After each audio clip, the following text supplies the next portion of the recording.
First.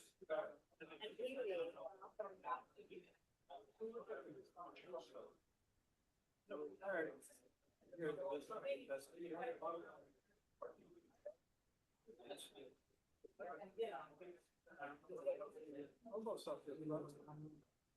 Actually,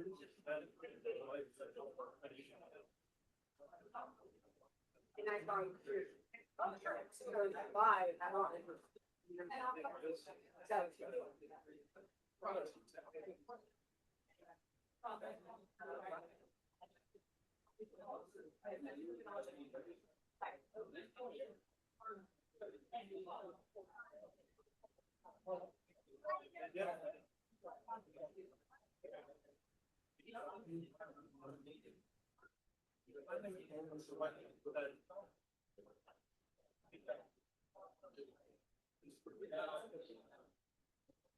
Like how they laugh.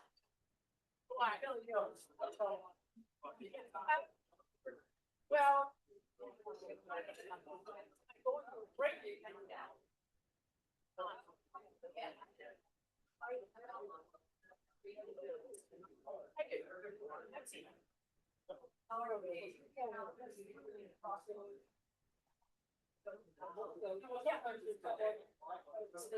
Yeah. If somebody look at it, so I really like it.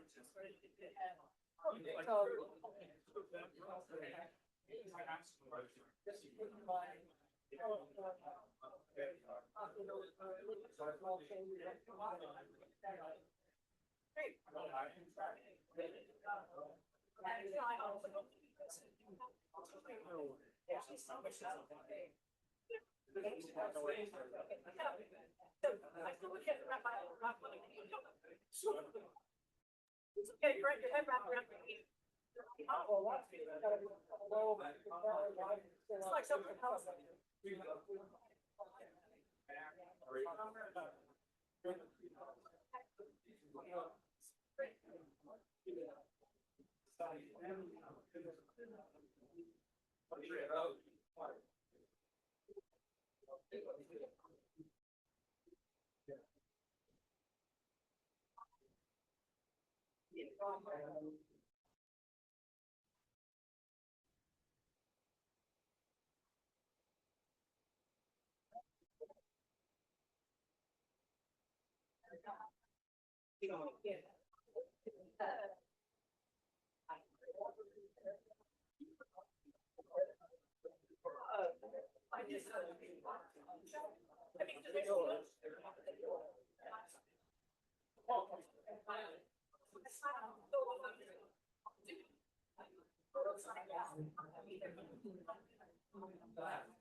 That's crazy.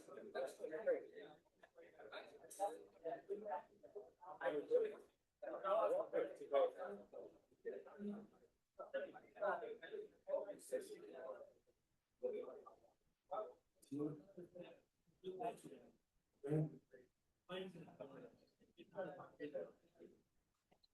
You didn't know it.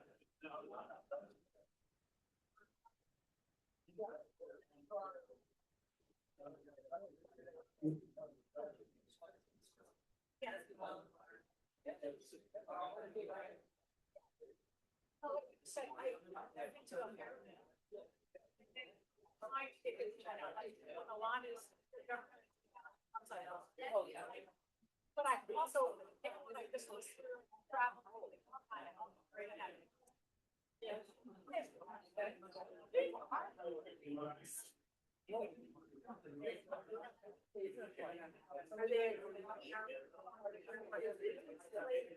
Sorry.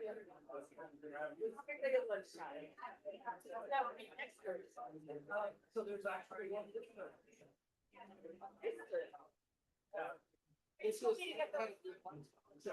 Cool. I'm glad. Yes, yes.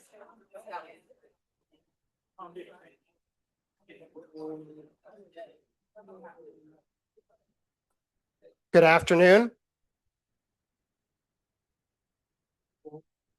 Welcome to the Bloomington Rotary Club's weekly celebration of service. I'm Steve Wicks. I'm honored to serve as your president this year. Please silence your electronic devices.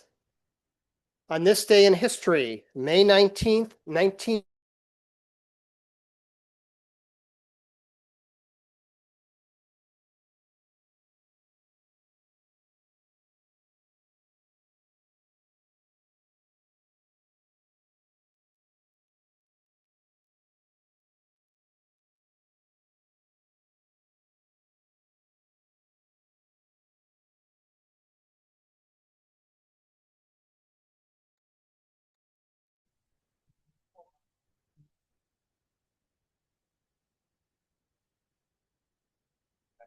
No worries. Now it's fine.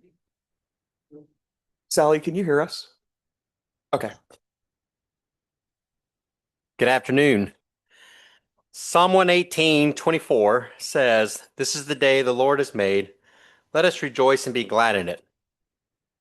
Abraham Lincoln said, "Folks are usually about as happy as they make their minds up to be." Or Charles Schultz says, "Happiness is a warm puppy." Or one of my favorite, "A scout is cheerful." And Proverbs 17:22 says, "A cheerful heart is good medicine." Being happy offers significant health benefits, including stronger immune system, lower stress levels, improved heart health, reduced pain, and increased longevity. Happiness fosters better habits, such as healthy eating and regular exercise, which can increase your lifespan. It also boosts resilience and cognitive function. Finding happiness in the face of adversity involves cultivating resilience through gratitude, maintaining a growth mindset, and nurturing social connections. It is a proactive, dynamic process of focusing on what can be controlled, celebrating small victories, and finding meaning despite challenging circumstances. Practices like mindfulness, self-care, and humor help manage stress and build lasting strength. So key strategies for cultivating joy during hardship is 1, practicing gratitude. Actively acknowledging the good things, even small ones, shifts our focuses from deficiencies to abundance. Foster a growth mindset. View challenges as opportunities for personal growth rather than insurmountable obstacles. Focus on control. Concentrate efforts on actions within your control while accepting the things that cannot be changed. Connect with others. Lean on relationships and supportive communities to feel less alone in your struggle. And engage in self-care. Prioritize sleep, exercise, and activities that bring joy or peace to manage emotional regulation. So I hope you can use this reflection to center your thoughts and actions towards pursuing more happiness. Thanks.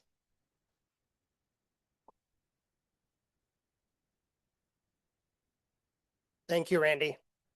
Leslie Kutsenko will introduce some of our guests today, and also, while she's up front, provide us with a brief update of this week's Wonder Labs Summer Blast-Off Service Project. Hello. How is everybody? Awesome. So I have some limestone post guests. So with Michael Shermis, I have Ann Kibler, Noelle, her husky Schneider, and Becky nope, Dason Anderson with Joy Harder. So then I have Betty Coffey, who is the sister of Glenda, who's a clergy member. Raise your hands. Emily Reynolds with Michael with Limestone Post. This is going swimmingly. And Betty One is a guest of Brad Meyer. Do we have any guests online? Well, we have one person who's identified as user. So that's our mysterious guest or Rotarian of the day.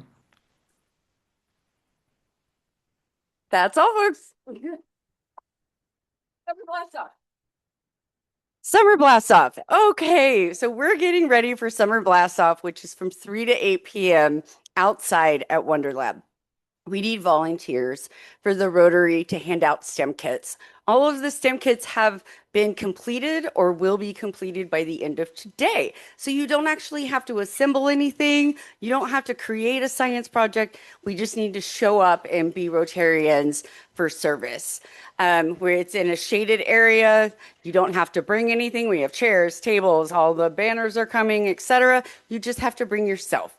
So there's a sign-up sheet that's at the checkout desk. Please, please, please sign up. We would love more Rotarians. There's only 5 people that have signed up so far. So please, please, please volunteer for Summer Blast Off. Question. It's not going to rain. If it rains, everything gets moved inside Wonder Lab. We've had big events inside Wonder Lab before. The explosions will have to be eliminated though. What day? This Thursday from 3 to 8. And with the Rotary Foundation giving the $6,000 grant, it's not only covering free admission, all of the STEM kits and everything that goes along with this. So it's a free admission day the entire day. However, the block party is when school ends.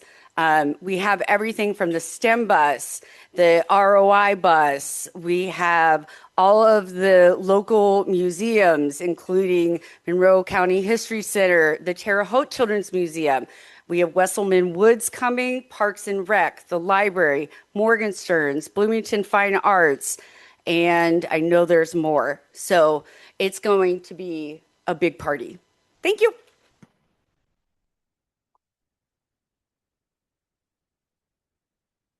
Thanks. Thanks, Leslie. Yes, certainly if you'd like to learn anything about Rotary, please ask someone at your table. Can we have a round of applause for today's guests?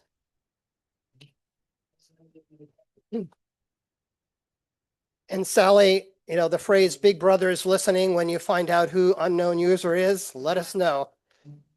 My theory is that Tyler planted someone. I see.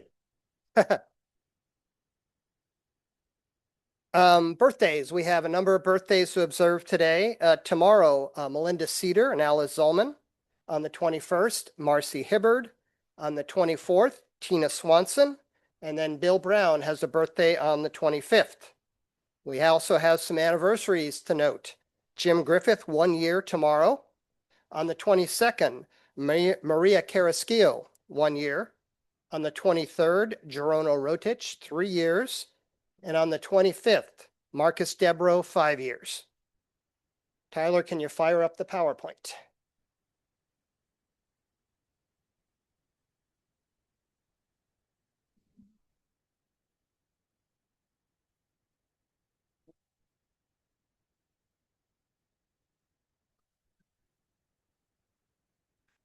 Okay, well, we'll start with the district conference, which was a week and a half ago in Louisville.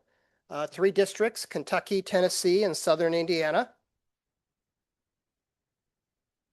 Here is the entrance to the reception area at Galt House before the crowds arrived. Here's a picture taken during one of the meeting sessions. It was well attended. There was a full room. Here are pictures from the Friendship House. And on the left, you can see people looking at baskets, deciding whether to bid on baskets. And on the right is a picture of our basket, which was prepared, donated by Judy Witt. You can see there were a number of bids and there were more bids after that. So this gathering was a week after the Kentucky Derby. So one of the themes was all the hats and things that people wear at the Derby. And so Alan was not to be outdone. I don't know if there was an award for best dressed, but he would have been a contender. And you can look in the background and see people wearing lots of different hats. And if you really focus in, you can't see it on the screen, but his name tag indicates district governor nominee. So at the business meeting, Judy Witt made the motion. It was unanimous vote for Alan to be the district governor for 28-29. So he's on his way. It's official.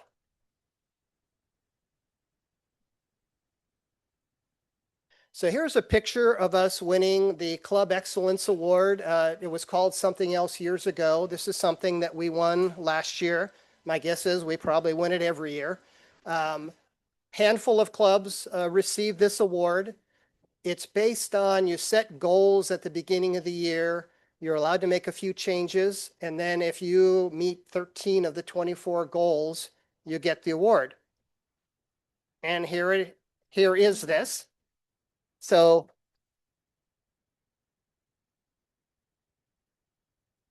it's kind of cool. I remember last year Tracy handed it to me and to look at, and I think this will probably endure the same fate. Within a month or so, it'll end up in a box at Teacher's Warehouse. But in the meantime, it's kind of nice to have.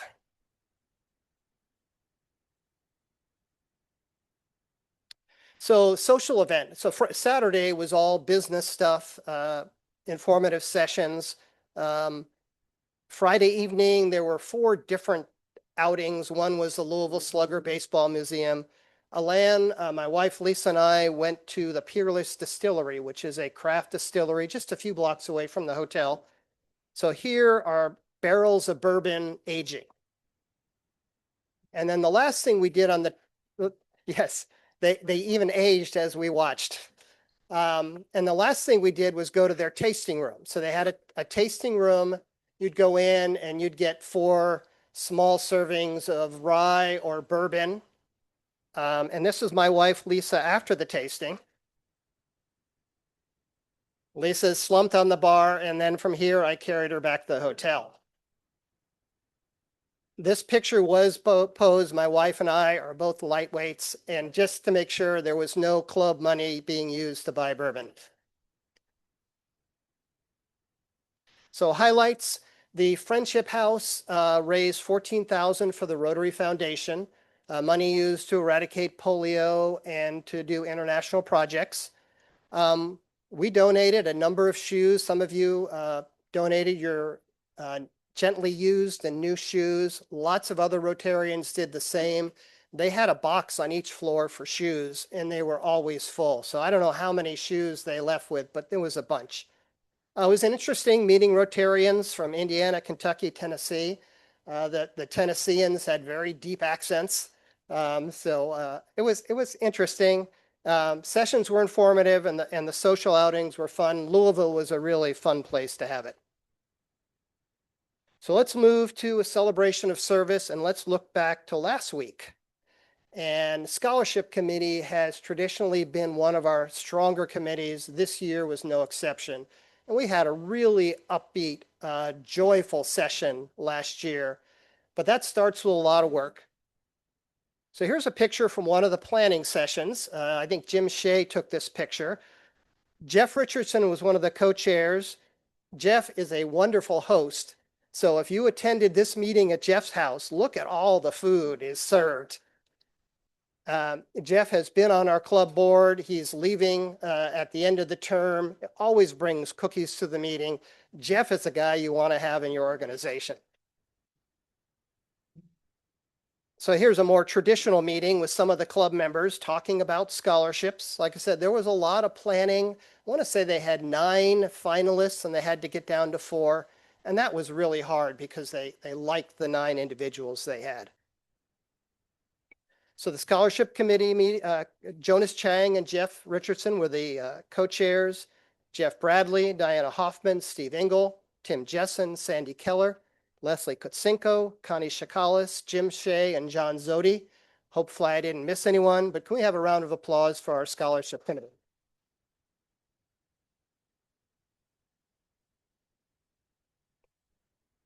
And then this is the end result. Here are the 4 high school seniors we heard from last week. just very upbeat, knowledgeable. I enjoyed all 4 of them, and they're heading off to do great things. So here's a picture of an empty plate. And this is a reminder to me that we ran out of food last week. So that hasn't happened in my year as president. I really want to apologize. We had communicated to the IMU beforehand that we were expecting a big crowd, and evidently the word didn't get through the system properly. So we ran out of food. I think everybody got something. Lots of people didn't get what they hoped to get.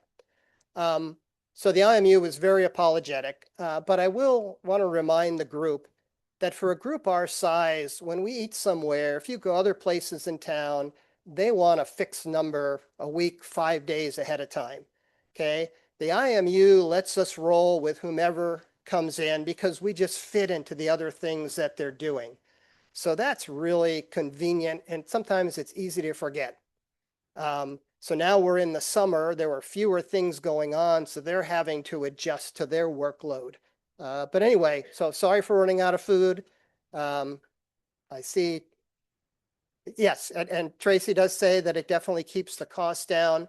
I would say if we had to have a firm number each week and ask each and every one of you if you plan to attend, we'd build in a little bit of pad and the extra costs would get spread out among the members. So anyway, hopefully it won't happen again, but if it does, just please roll with it. So Wonder Lab Summer Blast Off, I want to echo what Leslie had to say. Once again, this is a Rotary Foundation Rotary Club sponsored project.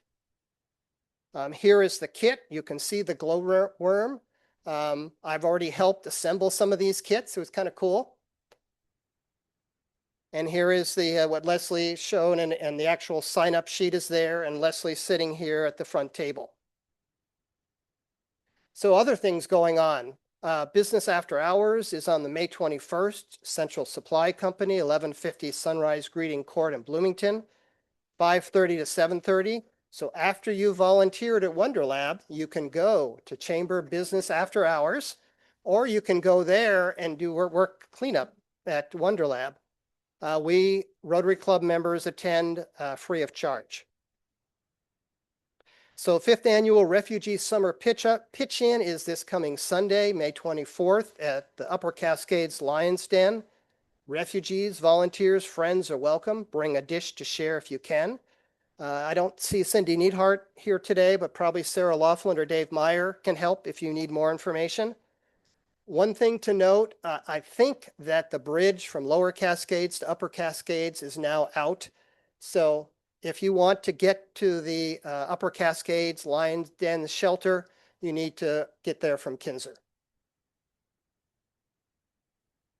Okay, we need 2 volunteers to work Meals on Wheels the morning of Friday, May 29th. Diana Hoffman is here today. Please see her if you're interested. And then some other things coming up. June 5th and into the 6th, the Beacon Solidarity Sleep Out. So June 9th is one of the Tuesdays when the union is fully booked and they ask us to go elsewhere.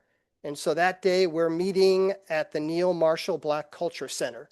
So kind of file that away on June 9th. We won't be meeting here. We'll be going to Neil Marshall. And then the same thing is true on June 23rd. The union is fully booked. So we're having our club picnic that day. And it'll be at lunchtime on Tuesday, the 23rd at the Bryan Park Woodlawn Shelter. And it's a shelter with plenty of parking right next to it. July 11th, the Teachers Warehouse Supply Drive. We'll need lots of volunteers for that. And then November 6th, the Rotary Toast. If you want to buy a table, they are for sale, not yet selling individual membership or individual tickets. Rotary 7 areas of focus. And then a reminder that May is Youth Service Month. I think that's everything, and Joy Harder will introduce today's speaker.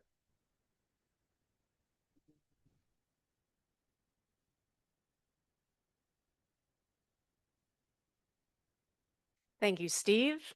Hi, everybody. Nice to see you all in person. Can you hear me well? Okay. So it is my pleasure to introduce our guest speaker today, Dason Anderson. Dason is the executive editor for the Limestone Post digital magazine, and he's been in that role for about a year. Limestone Post is a local nonprofit organization serving our community through in-depth journalism and cultural storytelling. I'm proud to be involved with Limestone Post since 2021. I currently serve as the president of the board. Dason grew up in south of Bloomington in Lawrence County, where he loved to spend time in the woods. Yes, and the quarries. Yes, he's a real nature guy. And he now calls Bloomington his home after being out west, Colorado, for quite some time, returning to Bloomington. And he's still out in the woods, traveling, being a nature guy. And interestingly, especially now that we're reminded that May is Youth Services Month, when Dason was in high school and he attended Bedford North Lawrence, he received a high school scholarship from the Bedford Rotary Club. How cool is that? We're going to clap for you. All right. Dason is an Indiana University alumnus with a degree in creative writing. He is an award-winning journalist, published poet, and he's actually been involved with Limestone Post for many years. He joined Limestone team in 2016 as assistant editor, and then over the last 10 years still had involvement and was engaged with Limestone Post in a variety of capacities.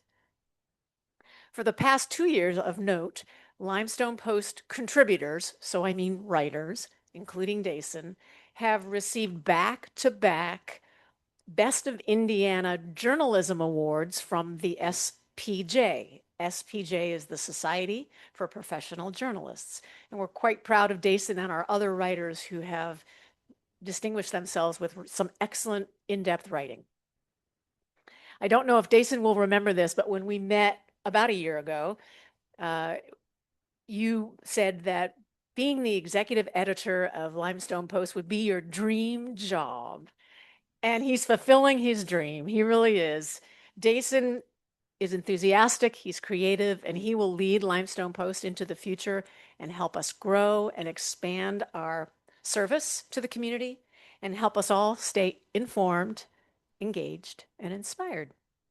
Please join me in a warm welcome to Dason Anderson. Thank you. Hello, Rotarians. I will probably echo some of what Joy has said and expand on it. And I'm going to start with an unplanned anecdote just because you brought it up about my dream to step into this position. I was moving home from Colorado after a few years of attempting to live there. I've decided it's a place worth vacationing and not so much residing. But I was in the U-Haul with my brother-in-law at the time, driving through Kansas in the middle of the night. And he said, "So what are you going to do when you get back home?" You know, and I had a job lined up. And he said, "Do you still write for the magazine?" Because actually he and I had collaborated on a story once. And I said, "Oh yeah, I've continued to write for it." And he was like, "You know, would you ever want to run that ship someday?" And I said, "Well, if Ron ever decides to retire, sure, why not?" And lo and behold, it happened. So that was great. Now back to the script. First of all, thank you, Rotarians, for all the wonderful work you do in the community and around the world. The money that you make accessible to community members and children, and the needs that you provide are invaluable. Of course, I was the beneficiary of the Rotary Club when I was but a wee high school lad, and it really helped me, you know, in my journey at IU. And that education. I remember, I believe it was a man named Irvin, and he had one arm, and I had to shake his hand with my left hand, which I just remember that moment so distinctly, and being so thankful for that opportunity. So thank you again. I am indeed from Lawrence County. I still secretly live in Lawrence County, about a mile south of the county line. So I have a Bedford address, ironically. I thought I'd never move back to my childhood home, but there I am. Bloomington, however, is my chosen home. I spend almost all of my time here in this community with these people. I come up to Bloomington to work from various coffee shops or wherever. And so Bloomington is my chosen home. And I'm very happy and very proud to be a representative member of that. And one of the things that Limestone Post allows me and allows us to do is to give this community a voice and a platform to speak and to share news and information, arts, history, culture. So I'm very happy to be able to do that. I indeed did grow up in the woods. My family, I say I'm from Bedford. I'm not. I'm from Avoca, Oolitic, Springville, kind of wilderness area. And so, my backyard was the Avoca State Fish Hatchery, which is now a community foundation run public park, which is great. And so, I just grew up running through the woods and exploring caves and um, wondering why the fence had danger, no trespassing, explosives. And boy, what was on the other side of that fence? I'm glad we never ventured to find out. Otherwise, I probably wouldn't be standing here.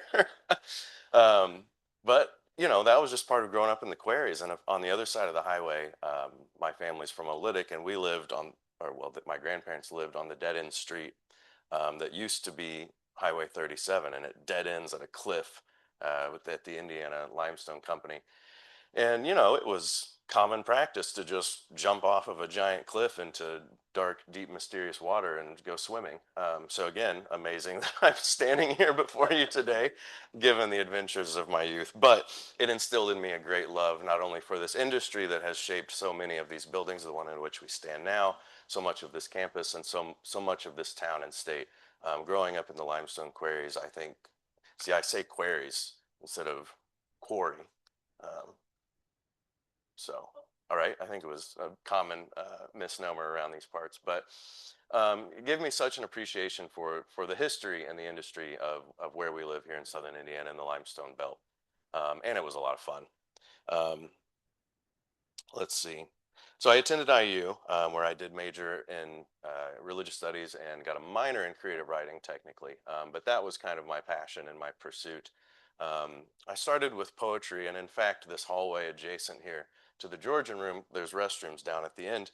I had to use the facilities one day as a student walking through the Union, and I just happened, oh, there's a restroom, and I turned down this hall, and it's lined with these photographs. And I was fascinated by the Frank Hohenberger photographs that this guy went over to Brown County and took pictures of the people living there.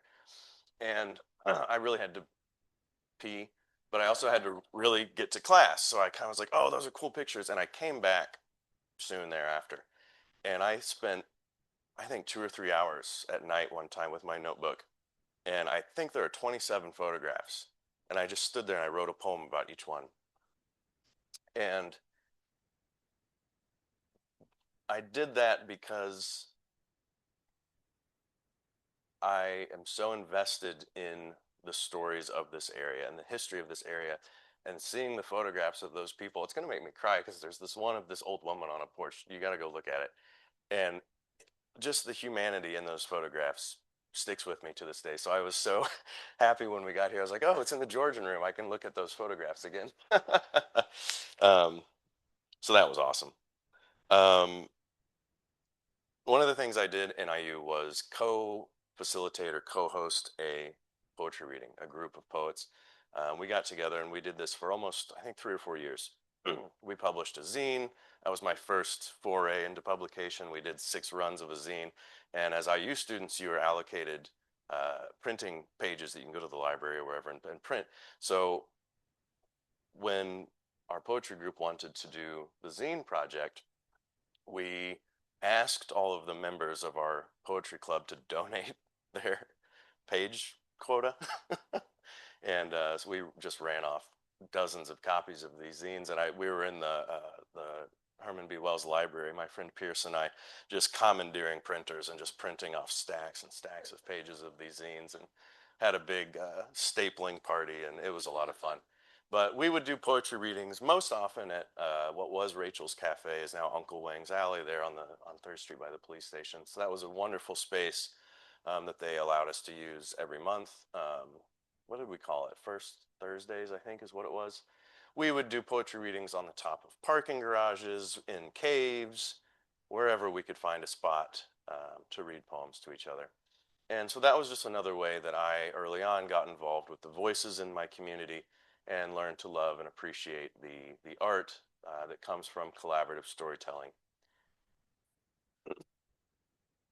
After IU, I was looking for a career. I worked at Blooming Foods.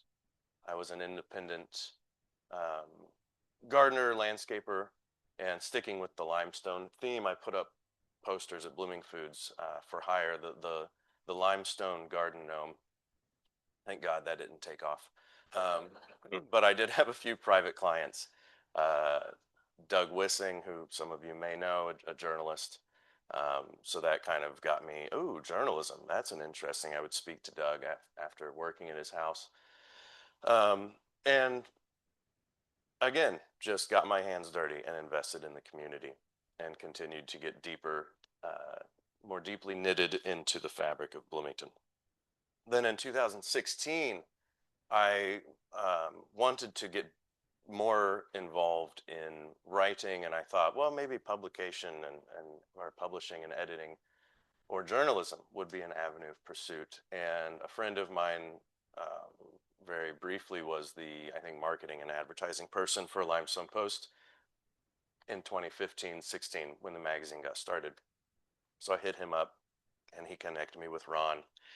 And I went into their office, which was at that weird curved intersection on 11th Street by the train tracks, or Cottage Grove, I think maybe.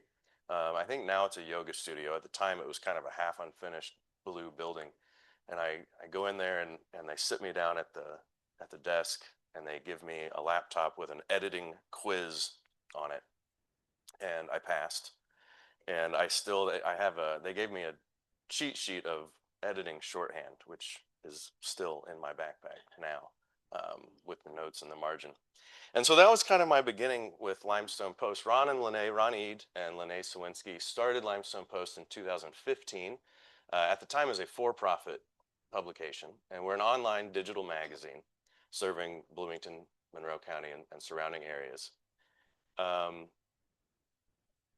was publisher, and Lene was lead editor. They both edited, and so they hired me on as assistant editor, and it was a wonderful opportunity, and I loved it so much, and we had so much fun working together for a few years. I was on the team. I mean, I've never really left the team, but I was on the early years. We had that really quirky office up on the northwest side, and then we moved to Graham Plaza Hotel on the square, which was luxurious. It was very nice. I loved going to the office there. We had those arched windows with the flower boxes that look over college. So, I mean, it was just ideal. But that was very expensive. So then we moved to another shared office location downtown. And those were just wonderful years.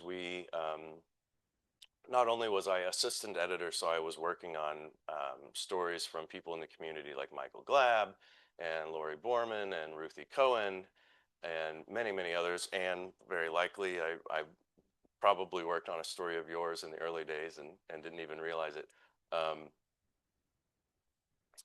And I lost my train of thought on that one. But Ron had also allowed me to be a contributor, as well as the 10 or 15 hours I was putting in every week as assistant editor. And so that's when I really got my chops in more formal writing, because up to that point I had just been fancied myself a poet and a creative writer. And so really was able to invest in practice in journalism. In 2018, I moved to Colorado, and I tried to continue working as assistant editor, but a 1,000-mile gap is quite the gap to bridge when you're working for a magazine that is so hyper-focused on one community. And so not being here made it very, very difficult to stay involved to the depth and capacity that I wished. So at that time, about 2018 or so, I stepped down from the assistant editor position, but I continued to contribute. I wrote, I think in 2018 or 19, I wrote a piece which is still very near and dear to my heart and may actually be one of my favorite articles that I've written about the history of Hoosier barns and the preservation of those. My family's been in Lawrence County since the 1800s, and we have a barn on my dad's mom's childhood home property, a barn that was built in the 1800s. And I remember, as a kid climbing up the ladder and trying not to get eaten by the buzzards that lived up in the hayloft, and just playing there. And they kept cows in the fields then. And I don't think I would do this today, and I probably wouldn't let my son do this, but back in the mid 90s, you got hot, it was July, you go lick the salt lick with the cows. I didn't know that it was gross. Don't recommend doing that though, because it is very gross. But that was just part of it. So writing stories like that was not only a way for me to honor, again, the history of where we're from, but also to honor my own history and my own stories of where I'm from. And so I'm very grateful that Ron allowed me to continue writing for the magazine, even when I lived 1,000 miles away. I covered the first eclipse that happened, and I covered the second eclipse that happened, that story, which I kind of weaved into a larger narrative of art going on in town with sculptors and performances and live music and all that. That was an award-winning article that I was awarded at the Society of Professional Journalists Awards. We'll get back to that though. In 2019, I was still living far away, and Ron and Lene decided to transition to a nonprofit model for the magazine, which changed more probably behind the scenes than necessarily the front page of our website, the front page of our magazine. But what it did do is allow for a lot more community involvement and sponsorship opportunities, and just kind of charitable participation in the community. I moved back in 2020, immediately went to the 100th Hill with Krista DeTour, wrote a really long piece about a theater residency she was doing there in the midst of COVID, and pretty much just got back to town and jumped back in with the Limestone Post crew. And Ron and I are buddies. We've been friends for a long time. We would go hiking, and so I got reintegrated into the magazine.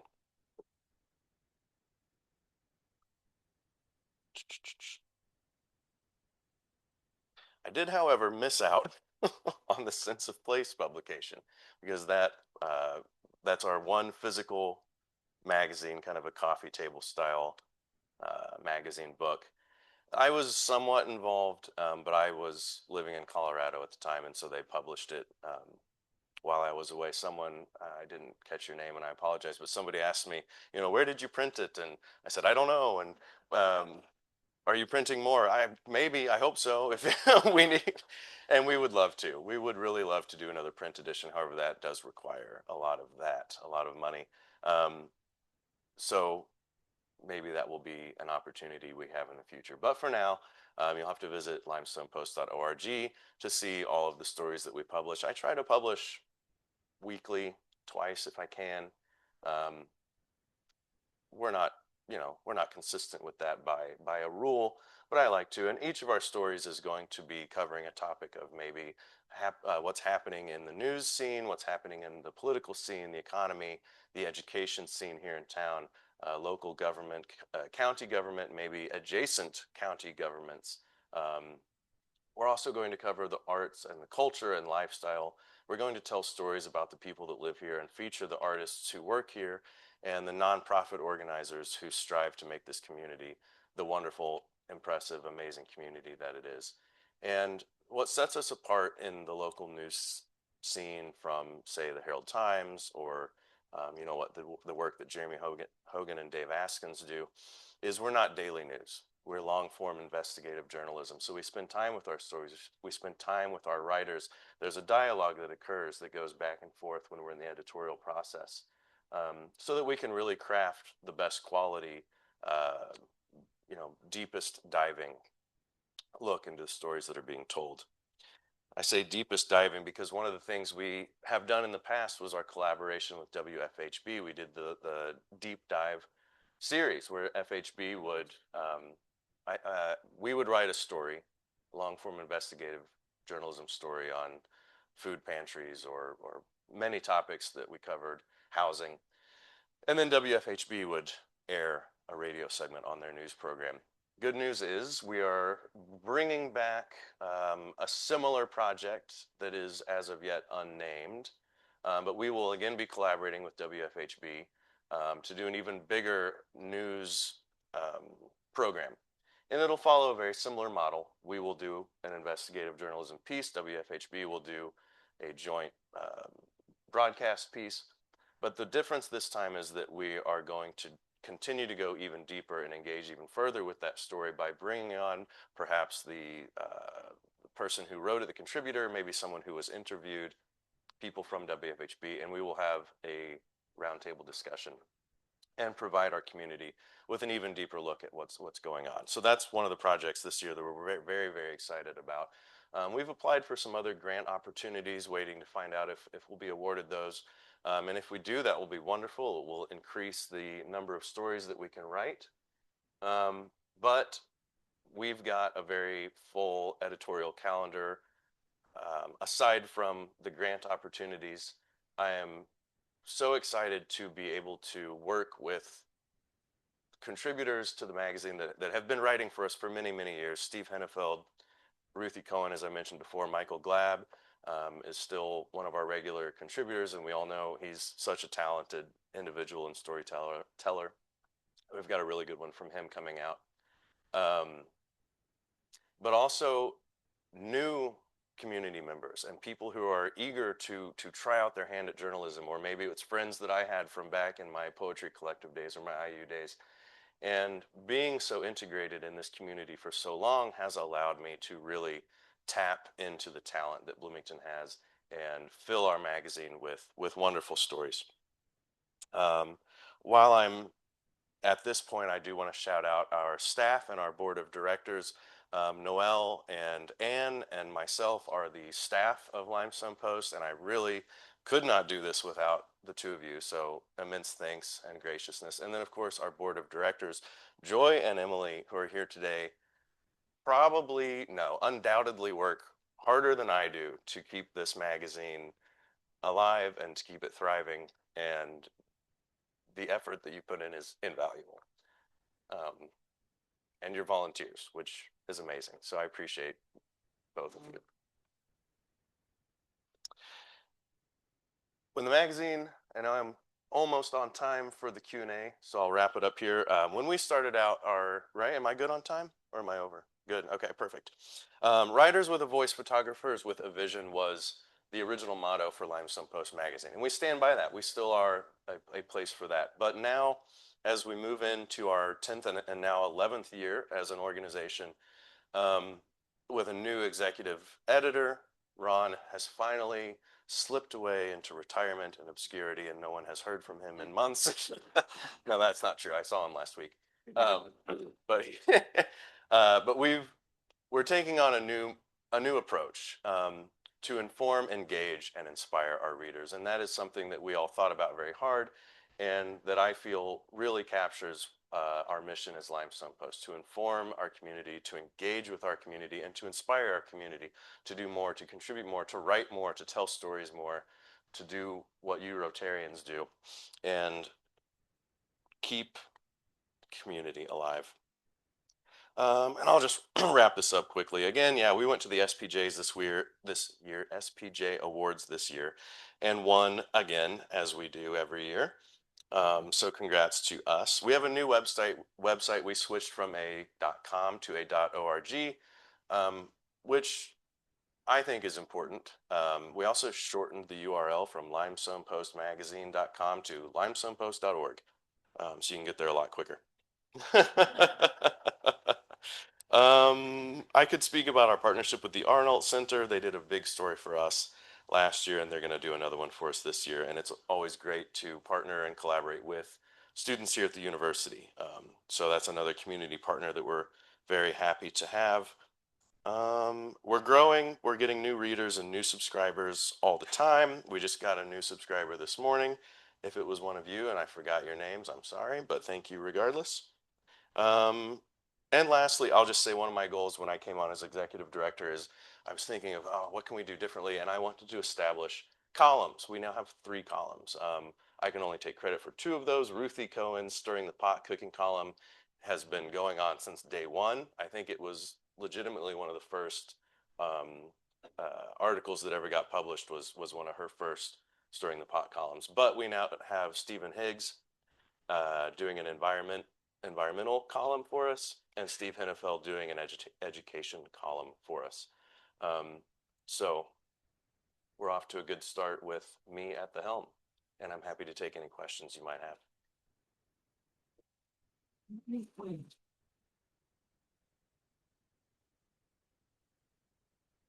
I saw your hand first, sir. No, Nope. we snuck up on you. I defer to you. Fair. First of all, thank you for all that you do. Thank you. Our son was a sophomore last year at IU, junior this year, and his girlfriend last year was doing zines. I don't know how many people in this room know what zines are, so you might want to explain that. Firstly, because I had no idea what it was. Secondly, it was interesting because it opened my eyes to at that point in time, I was like, oh, there's an underground current, because I don't think kids are that informed, and I'm like, oh no, they're quite informed. So I think if you could share that with this group, that would be helpful. Sure. And then how are you leveraging the university talent that's out there?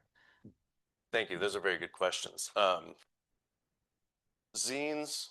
Sorry, I'm trying to get my notes back out of my pocket so I can have a scratch pad. So zines are little bits of paper folded up, stapled together, that are filled with typewritten words, scribbled words, drawings, and then you Xerox off or print off hundreds of copies and give them to your friends, or slip them into the bookcase at Runcible Spoon, or leave them on a table for someone to find. So it's kind of an underground distribution of an art magazine. And it was a lot of fun. Our zine, of course, was poetry and visual art. We called it Eggs, with all caps, because Michelle Gotchlick and I, who we were the co-hosts and co-organizers, we were walking outside the Union over by like where Dunn Meadow kind of comes over to the Union. There's that little, I guess, facility door where they move in trucks and whatnot. And they had these big boxes of eggs out there. And we said, that's a good name. All caps. So that's where that came from. I think today, though, kids, I mean, young people still do zines. I still see them. There's zine conventions, and it's been a thing since, I don't know, the 60s, the 40s, forever, since we've had paper and could write on it. But I think social media is really influencing the distribution of knowledge amongst young people, and the distribution of art amongst young people. And I think like digital zines are a thing that are out there. So I don't know. I mean, I'm not as young as I once was, but I still think zines are fun. Now, how do we collaborate with students at IU? A lot of times I'll have young journalism students who have maybe graduated or soon to be graduating, and they want to work with us. I think we've got 3 all young women journalists: Ellie Albin, Meredith Perkins, maybe 1 or 2 more, who came directly from IU and reached out to us to write. And Meredith Perkins had submitted her story recently on maternal mental health. We haven't published it yet, but when we do, holy cow, it's amazing. She did an incredible job, so keep an eye out for that one. And then we collaborate with the Arnold Center as well. They do like one big story for us every semester. Yeah. Thank you. Again, thank you for taking the job, coming back to Bloomington, and for all that you do. So my question is sort of on the financial side. What percentage of your revenue is coming from subscribers versus other sources? Can you talk a little bit about that? Small amount. Very small amount. We're a free magazine, and as long as I'm in charge, we will always be a free magazine. I don't believe in paywalls. We publish a story, it's out there, it's up there. Anyone can read it with a click, and we'll always have free access to that story. We do allow for paid subscription tiers on our site. You don't get anything extra except for the good, fuzzy, warm feeling of having supported a nonprofit publication. But again, that ties into my philosophy of it's a donation. It's, we're not cordoning off content behind a paywall. That's just how I feel about it personally. But we are very happy to have paid subscribers, and we do have a few. It's a very small percentage of our revenue. A lot of what we get is just larger donations, maybe a one-time donation. Our donation box or whatever on our website is open perennially, but in the winter, like November, December, we are a part of the News Match campaign, which is the INN, which Help Me In is independent nonprofit news network, something like that. So we're a member of a number of other news organizations. So the News Match campaign drive is one of our big fundraising opportunities, and that's where a lot of our revenue comes from, is just from donations. We also do like community sponsorships, and we allow for sponsored articles. So instead of me paying you to write, you pay me to publish you. And am I missing any other grants and donations and sponsorships? Yeah, thank you. Yeah.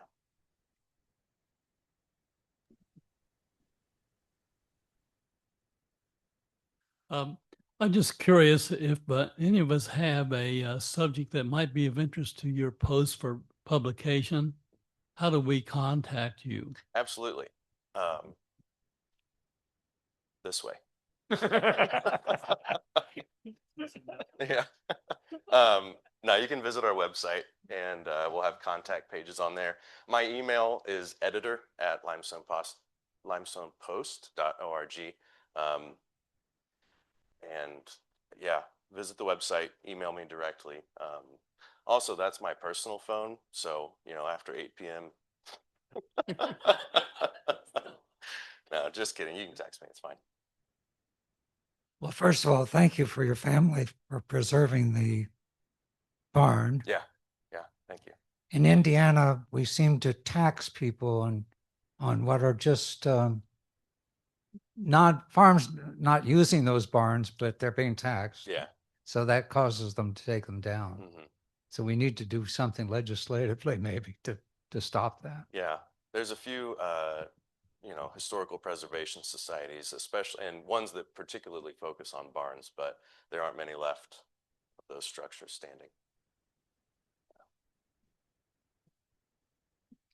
Sorry, no, this is weird having me ask you a question. It's not so much a question as I think people will be really interested to know what the Leamington Monroe County Community Foundation is doing and how that's helping us, because what they're doing is really significant. It really is. So essentially the Community Foundation invited a number of the local news organizations to apply for this grant. And it was kind of one of those things where they were like, hey, we really want to give you this money to bolster and improve the news network here in town. And the idea behind it was that it's a collaborative news effort. And I'm not sure as to all of the recipients, but I can say that Limestone Post and WFHB were both awarded a nice sum of money that will adequately facilitate a long-term collaborative news effort. So we were very happy to come to the table with them. At first, it was supposed to be, I can't remember the name of, like a receipt-based structure where, you pay for something and then give them a receipt and they reimburse you, a reimbursement structure. But the Community Foundation was actually able to give us the money up front, which I think will be helpful in just kind of executing the project. So we will be bringing on, I'm going to look for a few other writers or contributors that can dedicate themselves to the project. So we kind of have like a core group moving ahead. But yeah, we're going to meet with FHB later this week to strategize. So we're very, very excited for this opportunity and very, very grateful to the Community Foundation for making this possible. Dason, what would you do if you had unlimited money and dreams to spend it with Limestone Post? Work from a beach in the Caribbean. Work remotely in the cabana. No. It's a very good question. First of all, I would use that money to do a print project. I would use those unlimited funds to pay our contributors more. I think I'm very, very proud of what we are able to pay our contributors. Having been a Limestone Post contributor, you get that, invoice, or you get the rate from Ron, and I was like, damn, okay, yes, thank you. That's generous. And so I make sure to always try to compensate our contributors well. But I would increase that. What else would I do? I think one of the secret projects, which I'll let slip because I like you people, are archiving the Writer magazine, digital archiving the Writer magazine, which is a project that we really need funding for. We're still in the planning phase of that. So if any of you are lovers of the Writer and have ideas, I would be happy to speak with you about that. But that was something that is something that we would immediately put money towards to preserve that gem of Bloomington art. And yeah, I don't know. I mean, do charitable things, donate, share with other news organizations, donate to WFHB during their fund to drive, buy a Corvette. I don't know. I don't know. I wouldn't do that. I'd buy a 1969 black Mustang. And on that note, Thank you. All right.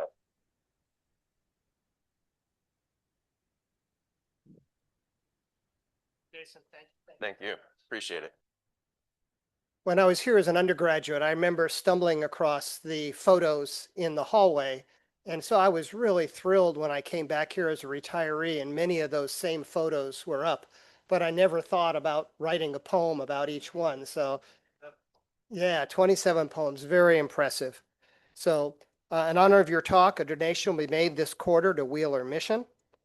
I'd like to thank today's volunteers, Jim Shea, Leslie Kotsinko, Joy Harder, Sally Gaskell, Randy Saunders, Bill Oates, Michael Shermis, Dave Meyer, Sarah Laughlin.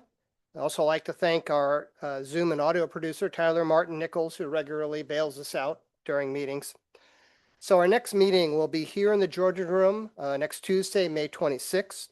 Sergeant Jordan Hassler of the Bloomington Police Department's K-9 unit, and Michael Shermis will his dog Twix be here. And his dog Twix will be our special guest. We really loved having the Raptors here a few months ago. I think having Twix from the K-9 unit will be pretty cool. So please join us. Tyler, if you could share the graphic for the four-way taste, please join or stand if you're able. And join me. Of the things we think, say, or do, first, is it the truth? Second, is it fair to all concerned? Third, will it build goodwill and better friendships? Fourth, will it be beneficial to all concerned? And fifth, is it fun?